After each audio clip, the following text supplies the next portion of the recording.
You're listening to She's Got Drive podcast, a podcast that inspires women to be the driver in their own life with the life and stories of Black women with drive. And I'm your host, Shirley McAlpine. I'm a business consultant and executive coach and a leadership facilitator, working with people and organizations to live their lives by design and not default. Welcome back to another episode of She's Got Drive. And in this episode, I thought that I would share the lessons that I'm learning since I was diagnosed with osteoporosis 4 months ago, and this kind of lifestyle or life-changing transformation that I'm on, basically. And I wanted to I've been reflecting on, in fact, on what I'm learning. And I thought there were some key things, because the things that I'm learning are kind of general lessons that we can apply whenever we are on a life transforming journey. There's always something to work on and transform and change in our lives. And so what are the things that facilitate that change, and what are the things that can emerge as we go through a change? I think that's why I'm sharing this, and I'm hoping that it'll be helpful for you as I share my lessons. Before I get into that, I wanted to give you the heads up that I'm starting to work on developing a program that I can offer to She's Got Drive listeners. I'm in the development phase of that, and I just wanted to give you the heads up about that, because I'm just kind of getting into it and really excited about it, because I'm always interested in, as you know, how do you live the life that you want versus the life that you have? And how do you transform the life that you have to meet the vision that you have for yourself? You know, that's what I work on with people, and that's what I'm always working on. And that's the process that I'm going through around my osteoporosis and what impact that's having on my life. Being able to support people with that is what I'm passionate about, supporting people to succeed and have successful lives. And successful lives for me is much broader than work. It's like having a life that you want, having a life that inspires you, having a life that is your dream life. That's what I'm working on pulling something together that supports you and, my passion around Black women really having the lives that they really, really want and dream about. I'm excited about that, and I'm just wanting to give you some insight into one of the things that I'm working on, and I'll keep you posted, and you'll know when it's near fruition. But just wanted to share that with you. If there's something that's driving me this week, it'll be that. Okay, so where should I begin with what I'm learning? And I want to say it kind of falls into like 5-6 things that I want to talk about. The first thing I want to talk about is trust and faith, and trusting that you're on the path that you need to be on. Trusting that it will turn out. And why is this the top one? Because if you've listened to previous episodes, you will know that I discovered that I had osteoporosis through a bone scan. You cannot do that bone scan for another 2 years. So it does mean that I won't really know if it's made any difference until I do the bone scan. If any of what I'm doing is making any difference until I do that bone scan. And so there have been moments as I've gone through the last 4 months where I have had like mini meltdowns where I'm like, is any of this going to make any difference at all? And what if it doesn't? What if I get to 2 years and it hasn't shifted and it hasn't worked, this strategy that I'm on, and I'm right back where I was, And in those moments, I just have to trust 2 things. I have to trust that what I've come up with as my plan, as my strategy, is based on significant enough research to say that it would work. And trust the people that I have empowered to support me in my plan, and trust that it will be. Given that I don't have any other choice, I mean, that's the truth. I don't have any other way of knowing. whether it's working or not. And that is what I have. I can spend the next 2 years being in the worried well, or I can be spend the next 2 years standing in trust and faith. And I choose standing in trust and faith. And that's it, because we always have a choice in how we respond. We don't have a choice in what life throws at us, but we always have a choice in how we respond to what life throws at us. And so in those moments where I've had mini meltdowns, I get myself back to, you have a choice in how you respond to this. You can stand in trust and faith that it will turn out, and that you're doing all that you know to do, and you're bringing in the people in your plan who know how to help you. Or you can sit in the worried well. And so I'm not sitting in the worried well for 2 years, because that is not going to help. So that was the first thing, because even, you could say, isn't the plan the first thing? Well, I suppose it could be, but I put that as my second, because this is even bigger for me than the plan, because you can plan up to the yin yang, right? You can plan all you like, but if you don't have faith in the plan that you have created for yourself, and you're always doubting yourself, then that plan is just not going to work. It's just not going to work. So I've had that. That's my first thing that I'm really learning and really managing, my trust and faith in what I've created and what in the plan that I've got. The second thing then is the vision and that I have for myself. The next piece is like really leaning into that future where I can see my bone is like, I can see the image of my back, and it looks healthy, and it looks, in fact, it looks stronger than it was before. And I see the image of my hip, and it looks stronger than it was before.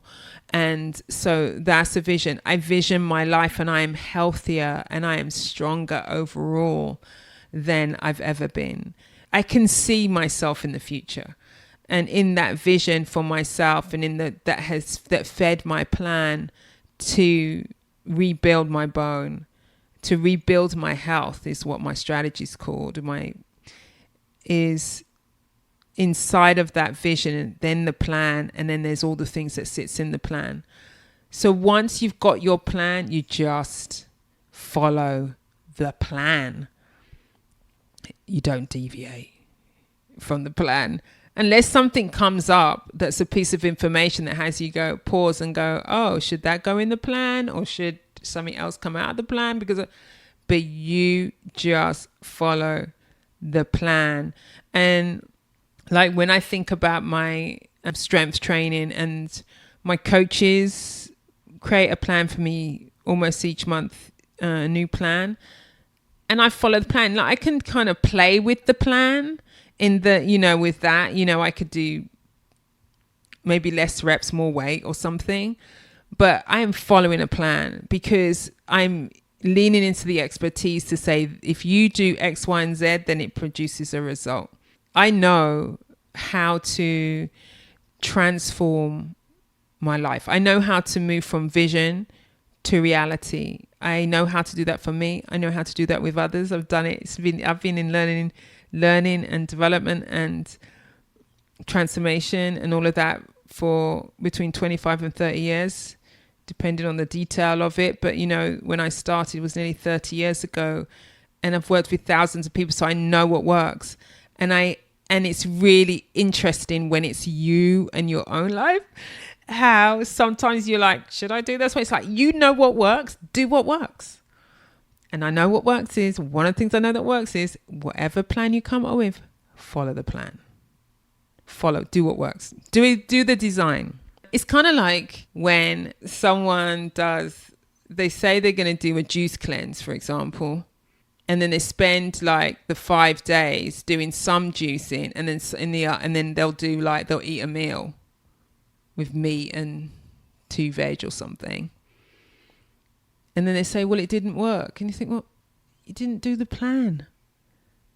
That plan has been tested. They've designed it. They've tested it. They've seen the results, and that's what they put out. and you did your version. It's critical. Follow the plan. Okay. The third thing I want to say about what I'm really tuning into and seeing and learning is there is lots of advice out there that people give you, and people's advice can say more about them than it does have anything to do with you sometimes. You know, when you really listen, you think, actually, what they're sharing has literally nothing to do with me. I know they want to be helpful and they think they're being helpful, but they're sharing their version of something that's to do with them. And what I mean by that is that they're actually sharing their own experience that may not even be applicable to your experience. And I know that they are intending to be helpful when they give me advice. It's happened multiple times. And when I'm really listening, I'm really like, but that's not even the same thing as what I'm doing or working on or dealing with. So, and then there's been other times when people have shared something with me and I'm like, that makes a lot of sense and that's so helpful. So I'm really learning to do two things, is to decipher what are the things that are really about me and what I'm doing or not doing, and what are the things that's really about them and what they're, in terms of what they're saying, and to really be alert to that and to not even take it personally. You know, like when they're saying, just like, you know what, I'm just gonna discard that. I'm just gonna discard it. I don't take it personally. I don't get angry. I don't get annoyed. I get just like, I'm gonna let that one go because that's nothing to do with me, and I need to keep it moving. That's the other thing, because there's lots of advice givers when you have a condition, and some of it is unsolicited advice too. So I've really learned to be really discerning about what's given to me. The other thing that I want to share is I am learning what it means to be truly committed to my health and well-being. I'm learning a whole new level of commitment and what it really looks like. It takes something to exercise 6 days a week and still have the commitments that I have in my life and still travel for my work, still look after my kids the way I want to, still be with my husband, still do the things that I love to do. But it takes me really having it at the front and center and having that be non-negotiable. And when it's non-negotiable, doing what I need to do to manage that it's non-negotiable and making the changes in my structure of my day to make it happen. I am learning, like, what does it really mean when I'm thinking about what I'm eating, when I'm thinking about when I'm eating. You know, I discovered in this whole period that I really didn't stop for lunch very much. You know, when you have to take your supplements at lunchtime with food, and how often I'm like, oh, I have to stop for food. I mean, it seems like so silly, but that matters. That what am I nourishing my body with? Things that you notice about your patterns of behavior that have not been serving you. And so that's what I've known. So I know I'm really paying attention and starting to see what it really means to be truly committed to health and well-being. And if it's at the front and center, the different choices that I then make and how I make it when I make it. And that if you had spoken to me early in the year, so prior to May, I would have said that I was committed to my health and well-being. I would have said that. And in fact, I did say that. And I think I shared that I was on being more strategic about it. There was a whole different level of commitment that was not there before this diagnosis that I thought was there. So this is the power of it, really, you know, that where we think we are, and then there's this whole, you're going to get this whole kind of wake up And you realize, no, I'm not there, actually, I'm not. And how we can get real about it. So, if you ask the question, am I truly committed to my health and well-being? Is my health and well-being at the front and center of all that I do? What would be the answer? And it doesn't even mean that I've got this all handled at all, but it certainly means that I'm in a very different place than I was before, and I am thankful for that. That's the other thing is I wanted to share.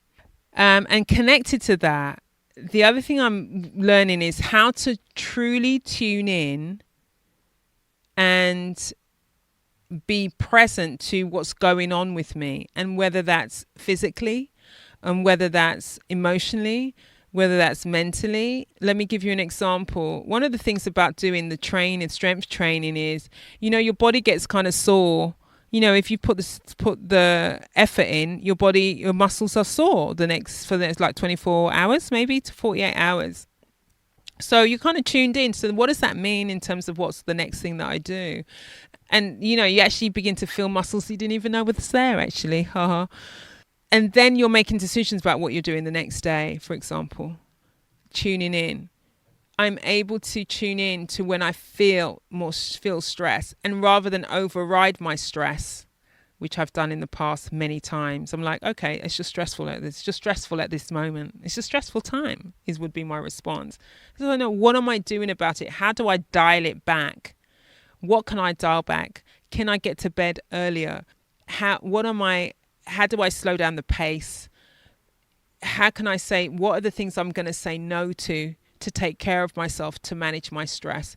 Because even in the space of things that are stressful, there are stressful things that are happening that I'm committed to and has to happen. And there are other things that I would just say yes to be kind or to be helpful and it really isn't serving me. It's just adding to the stress. So I'm getting better at listening, responding, feeling less obliged to do things, saying no more, and really thinking about and not feeling guilty about when I take time off and not do work, for example. Making really informed choices about how I am living my life. Yeah, and that last thing actually leads to that last sentence, making informed choices about how I'm living my life, is one of the biggest lessons that I'm learning. Is the exploration that I'm on is, what is my life now? What is my life in the future? What do I want it to be? And what do I need to keep? What am I keeping and what am I changing? If health and well-being is at the front and center of my life, what does it mean for me in my life? And that has been a phenomenal question to answer for me, because it's leading to really clear changes. It's leading to me, I shared in one of my previous episodes how it's rekindling things that I love. The episode on feeding my soul, it's rekindled for me and brought back things for me in my life that I really love and feeds my soul.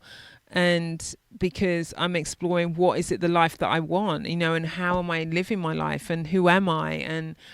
And so this fundamental question about what my life is has come out of this diagnosis in the last four months. And it's a very, very powerful question that I'm exploring. So I'm discovering more about myself. I'm discovering more about where I want to be.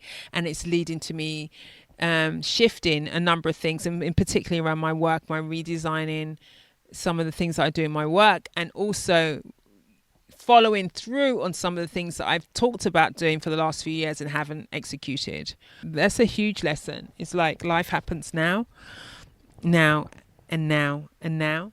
And in the life happening now, what are you doing with it?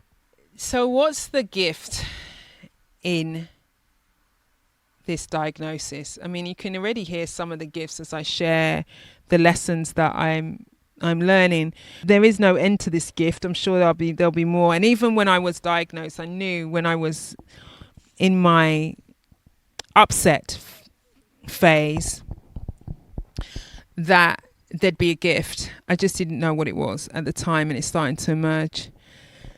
The first one is, all of the things that I've been sharing to now, for me, if you think about it, for me has been a gift. But one of the things is I am actually, I think, even 4 months in, healthier, fitter, certainly fitter than I've been for many years. And the prospect of that continuing is exciting to me. It excites me. I love doing my exercise. I've always been concerned about and thinking about the food that I eat. I've never exercised so much as I do now. And I really enjoy it. I don't always enjoy the moments when I have to get out of bed to do it. Like I could lie in a little bit longer. But it really, the impact that it has on me is so palpable. My waist is getting smaller whilst my muscles are getting stronger, which is a great combination. That's so fantastic. When you start to see some of the results in my physique, in my state of mind, and in the joy that I'm experiencing in what I'm doing. So that's a huge gift. I'm noticing that I am, as I said, more present and therefore enjoying life more. And I'm more proactive in making the connections with certain people in my life. For example, in Chicago, I traveled so much, it's so easy to forget, like meeting up with friends, for example, because I get home and I'm like, I'm so tired. I was so tired. I don't want to. But now it's like I make the effort to make the connections with my friends, to see each other, to be together, to enjoy each other's company, and how important that is. I'm present to what that provides me in my life, and so therefore why it's important that work can't be everything, really. And I spend so much time working, and I will continue to spend a lot of time working because I also love what I do, but to get the balance back is so important. My last lesson for now, I'm sure there'll be many more or in the future, but for now, is I am learning to really be present to and be grateful and appreciative of what I have, and that I have a condition that's actually forced me to be more committed to my health, and is resulting in me ultimately being healthier than I've ever been. And I think about all the possible things that I could be dealing with, and that I'm not dealing with that. I'm dealing with this. So I have a lot of appreciation for just, if life's going to throw me a challenge, this is the mission that I accept to undertake. The other thing around my gratitude is everyone who stepped up to support and love me over the last 4 months in various ways, and in listening, in being there, in supporting, in coaching, in innovating with me, when I'm trying to think about what I'm doing. And, if there's anything that I've said before, transformation of your life does not happen without others. You are a critical component, of course, and how you tackle what you take on in your life is on you ultimately, but we do not transform our lives alone. The support is so needed, is the kind of thing that pushes us over the finish line. So I'm clear that there'll be more supporters along the way, but I want to just say thank you to everyone who's supported me so far. I feel like I'm certainly in a different place than I was 4 months ago. I feel blessed today as I record this, and I'm excited about what might show up in the future.